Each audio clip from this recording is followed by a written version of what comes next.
passagem e voltei, eu encontrei os braços abertos de todos.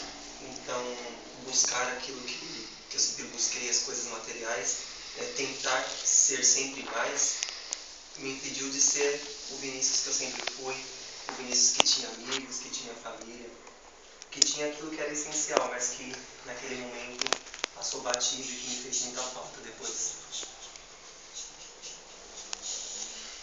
Porque ele também disse que o irmão, o outro irmão, ficou com raiva porque o pai nunca deu também um animal para ele matar e comemorar com os amigos e tal. Eu vejo muito nesse outro irmão, porque eu também tenho um irmão, nós temos muitos problemas relacionados à convivência e tudo mais.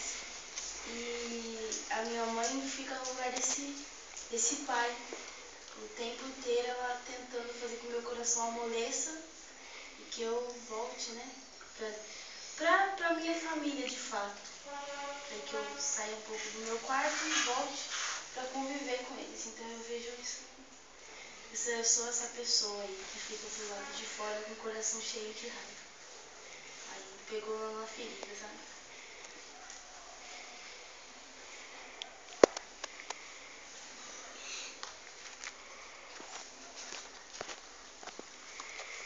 Para mim, o que me marcou bastante foi o fato do irmão precisar perder tudo para perceber que são as coisas mais simples que nos fazem mais falta. E me lembrou também de uma passagem, uma frase do Papa Francisco. Ele diz que, acho que é do Papa Francisco, ele diz que Deus sempre nos perdoa, mas a gente cansa de pedir perdão para ele. Então, acho que é isso que nos falta. Não pedir só perdão para Deus, mas pedir também perdão para quem nos serve. Acho que quem mais a gente atinge é quem está mais perto da gente. Então, acho que é isso. A gente aprender a ser mais humilde, a reconhecer mais os erros e começar a pedir perdão.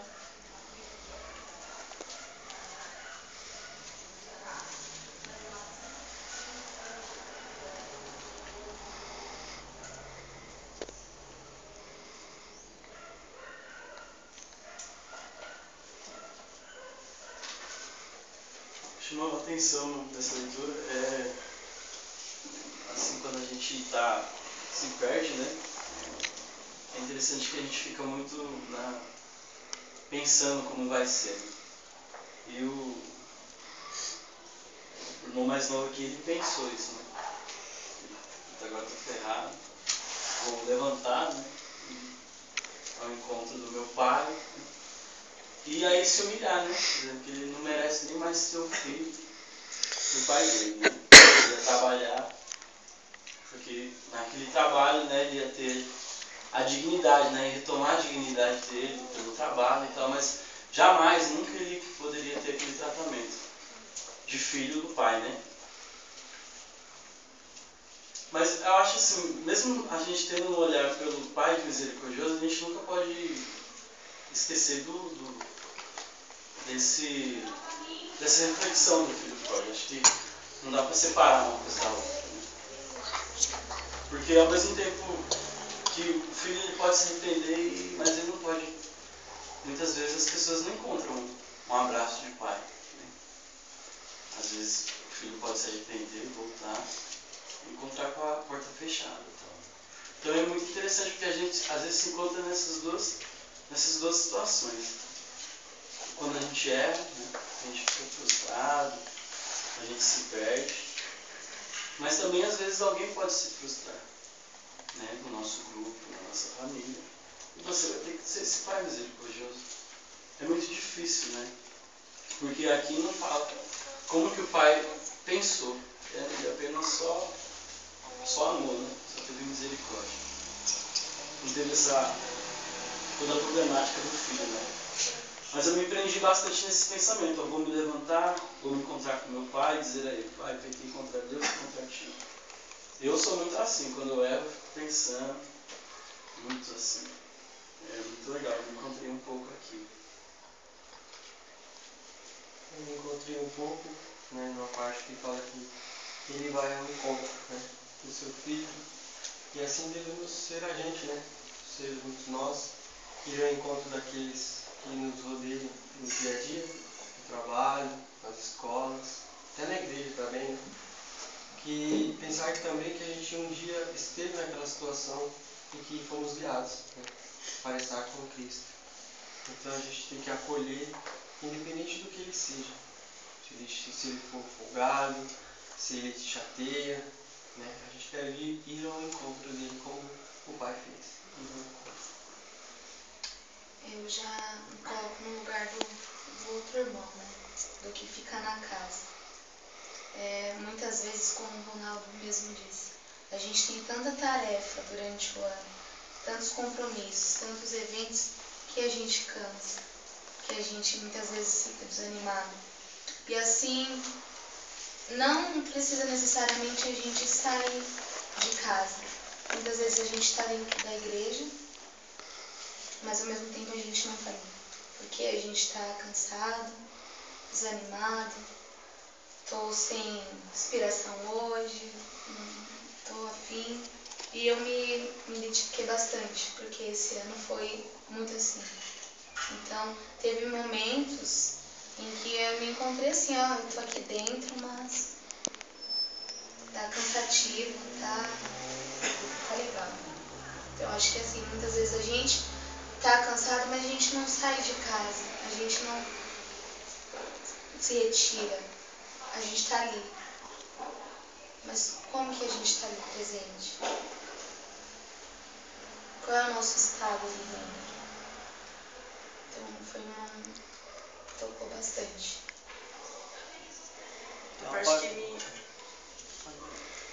A parte que me chamou bastante atenção é a parte que o pai fala. Mas era preciso festejar e nos alegrar, porque seu irmão estava morto e tornou a viver. Estava perdido e foi encontrado. Que meio que Deus, quando você erra, ele não quer saber o que você fez de errado. Quando você volta e pede para ele, fala, Deus, eu errei, mas eu estou aqui. Ele vai te acolher. Vai te acolher e vai te encher de graças, como aconteceu comigo. Eu me afastei da igreja e quando eu voltei, Deus me encheu de bênçãos, muitas graças na minha vida. E ele não quis saber o que eu fiz de errado. Ele simplesmente perdoou e me acolheu. Tem uma parte aqui que ele, quando ele gastou tudo dele para ele viu em passar necessidade, né? Tem com os pobres e queria comer com os pobres, né? Só que ninguém deixava.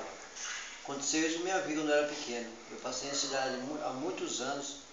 Minha mãe nessa época era viva. Eu passei em cidade, passava, pedia as coisas dos outros. Até parente. Isso não me esqueço até hoje. Dá tristeza no coração que você vê as pessoas pedir. Eu ajudo. Se eu tenho uma coisa para dar, eu dou. Não tenho medo de dar, não. Não tenho vergonha. Até acudir uma pessoa doente, eu acudo. Então aqui, o que eu vejo aqui, que ele sofreu na vida também. Resolveu pedir a parte dele, o pai dele deu, mas não pensou que ia acontecer com ele mais pra frente.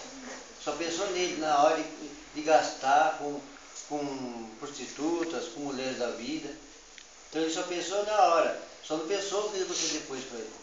Então agora ele viu na pele o que ia sentir, ficar na rua e passar fome, comer lavagem. Isso é tão ruim, só os pobres comem. Então esse motivo eu passei também. E foi triste pra minha vida. Porque um bom tempo assim. Passei na cidade da minha mãe, do meu irmão. Graças a Deus, estou num lugar que eu gosto de ficar. Uma comunidade que me faz passar bem. Então isso eu faço qualquer pessoa. Passar fome é bom. E sede, como você falou. É ruim, é mais ainda. Mas fome também é mais ruim.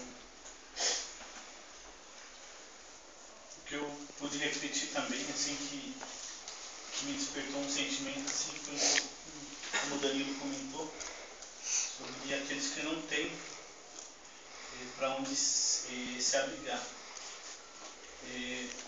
Talvez o meu pensamento esteja despertado mais pela realidade da nossa paróquia, por estar pequena, pela quantidade de jovens que tem no bairro. Ser um bairro que tem muitos pedaços assim de periferia, então a gente despertou esse sentimento por refletir sobre alguns jovens que você tem certeza que não tem o apoio dos pais, o abraço dos pais, e também no momento não está tendo um espaço na igreja, não tem igreja, as comunidades são capelas, não tem espaço, já que a família não acolhe, não tem estrutura, não tem nada para poder acolher esses jovens, a igreja poderia estar fazendo esse papel de pai, de mãe. E a nossa realidade hoje, na nossa comunidade, não é isso que existe na nossa comunidade.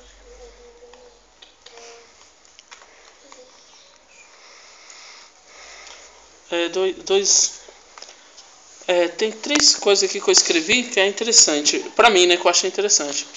Primeiro, a desistência, a volta e a participação, né? Primeira parte, o texto que mais me toca toda vez que eu leio essa leitura bíblica, essa parábola, é quando é do filho pródigo, é quando ele fala: Pai, dá-me tudo que é meu. Quero ir embora. Dá-me tudo que é meu. E eu tenho certeza que a gente, como ela falou, né, já aconteceu. Aconteceu também comigo. A gente tem uma vida, muitos de nós temos a vida que foi batizada quando era criança, fez a primeira Eucaristia, sabe onde que estão os sacramentos, sabe onde que está a convivência, mas chega uma hora que a gente chuta o pau da barraca, literalmente esquece tudo isso, vive a vida mesmo e volta. E essa volta, a igreja tem que ser acolhedora. Então isso que é interessante, que faz a gente participar da pastoral. A gente tem que saber como que nós estamos nós mesmos. Porque se vocês olharem, realmente a nossa igreja, como ele comentou agora, é isso que ocorre mesmo. A gente chega nas comunidades aí, não tem aquele acolhimento para nós jovens. Eu estou falando nós jovens, que nós somos já somos participativos. Já estamos ali engajados, de uma forma ou outra. E as outras pessoas, e os outros jovens que estão chegando na nossa comunidade? Quem vai acolher essas pessoas? Quem vai aceitar essas pessoas como elas são? Então essas 3 coisas. Participação, que a gente tem um pouquinho, que a gente já participa, que a gente já age, a gente já é atuante na comunidade, onde a gente está, a gente faz acontecer. Esse medo que ela falou, a gente cansa, realmente cansa, mas se a gente olhar é muito gratificante. Quando eu leio essa leitura, me dá mais força ainda de continuar na caminhada, que é difícil. É difícil você ver, nossa, será que tudo que eu estou fazendo não está valendo a pena? Será que a pessoa que está lá não está fazendo nada? Será que está vivendo melhor do que eu? E justamente essa volta, né? Essa volta de querer aceitar as outras pessoas. Esse amor mesmo que a gente precisa passar para as outras pessoas. Outras pessoas não do nosso mundo, né? Nosso meio. Outros jovens aí que procuram comunidades, as pastorais.